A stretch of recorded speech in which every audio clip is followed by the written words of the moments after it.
Imagine a mind expanding so rapidly that the very structure designed to protect it becomes a prison.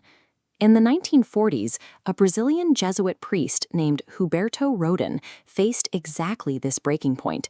He had to choose between permanently silencing his own intellect to survive within the church or abandoning the only life he knew to redefine his place in the universe. Rohden's move from an Orthodox Catholic priest to a Universalist philosopher provides a case study in dismantling a rigid worldview to rebuild it on a cosmic scale. By the 1920s, Rohden was an intellectual prodigy in Brazil. As an ordained Jesuit, he had achieved significant status, producing an incredible volume of theological writing that reached readers across the country. But the Catholic education system of the early 20th century was exceptionally rigid. The Church operated on strict dogmas, where theological obedience was valued far above independent exploration. Rohden couldn't stop questioning. He translated the New Testament directly from the original first-century Greek, and his interpretations began pushing dangerously against accepted institutional boundaries. He suggested a direct, unmediated connection with the divine, bypassing the clergy. When you pursue objective truth without compromise, a collision with the walls of a legacy institution is inevitable. That collision happened in 1942. Conservative archbishops in São Paulo and Porto Alegre issued official decrees condemning his most popular books, specifically his biographies of Paul of Tarsus and Augustine. The institution subjected him to what many called invidia clericalis, clerical envy. The hierarchy demanded he retract his ideas and submit to internal censorship. Faced with intellectual suffocation, Rohden did the unthinkable.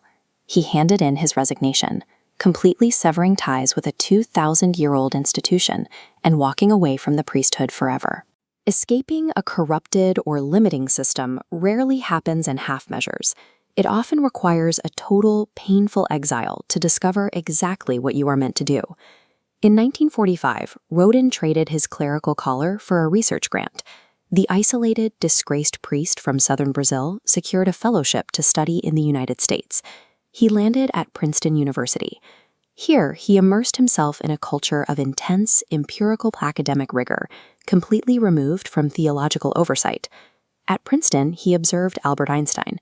Rohden paid close attention to how the physicist worked. He noted that Einstein would think endlessly, but the actual breakthroughs only arrived when he stopped thinking, immersed himself in silence, and let intuition lead. Being surrounded by the era's greatest physicists proved something vital to Rohden. Any genuine spiritual truth has to align perfectly with physical cosmic reality. This diagram illustrates his resulting framework, which he called universal philosophy. It proposes a strict, unbreakable affinity between mathematics, metaphysics, and mysticism. They are all expressions of the exact same universal law. Shortly after, he moved to Washington, D.C. to teach, where he was initiated into Kriya Yoga by a Hindu Swami. This provided the practical, mystical framework for his theories. He realized that whether you are Einstein calculating the curvature of space-time or a yogi meditating in an ashram, you rely entirely on pure intuition. Neither requires complex, rigid theology. Universal philosophy entirely removes the institutional middleman. It offers every individual direct, unmediated access to what Spinoza called the soul of the universe. To prove this, Rohden applied his academic rigor to the source materials of different faiths. He translated both the Christian Gospels and the Hindu Bhagavad Gita into Portuguese. He didn't treat them as competing religions. Instead, he presented them as parallel, identical maps pointing toward the exact same divine center. Organized religions and their specific doctrines are merely localized translations of identical cosmic law. In 1952, Rohden returned to a rapidly industrializing Brazil. Despite being offered a prestigious philosophy professorship at Mackenzie University, he rejected the position. Instead, he founded the Alvorada Institute.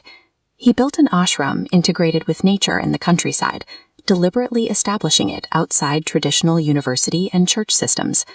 Here, he taught his applied concept of religiosity without religion. He argued spirituality must be cultivated entirely internally through self-realization, rather than dictated by external authority. True education requires creating environments where people can discover the truth for themselves, rather than simply transferring dogmatic knowledge from a teacher to a student.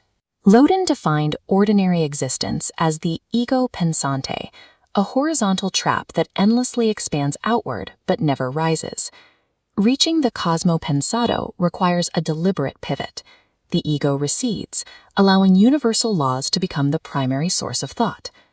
Rohden dedicated the rest of his life to spreading this specific vertical concept. He published over 65 books, shaping the Brazilian editorial market for decades and laying the groundwork for modern universalist thought in a country. His conclusion was the human mind is a fragment of the universe, thinking itself into existence through deep silence. Coming to this realization doesn't require a cathedral or a priest. It instead requires the